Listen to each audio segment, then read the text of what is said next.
In this video, I'm going to show you how to contact LEGO's customer support team. If you find this video helpful, please consider to like this video and subscribe to my channel. In saying that, let's just jump straight into the video. Okay, so what we need to do is open up a web browser and then head on over to lego.com. Then from here, we need to scroll down to the bottom of the page and head to the website's footer.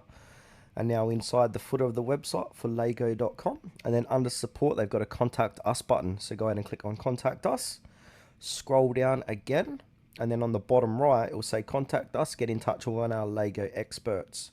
So in the contact us page, and we've got a few different ways how we can contact them.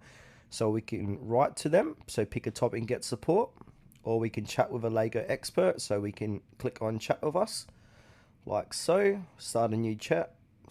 I suggest reaching out to the bot and say, hey, I'd like to speak to a human from your support team, and they'll be able to help you there.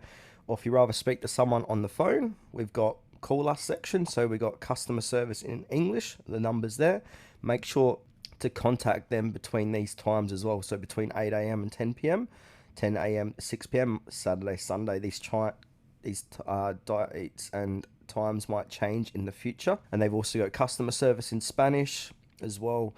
And on the right, you can always, if you're real old school, you can send them a letter. So they've got a customer service address here. We can send you a letter to reach out to customer support that way.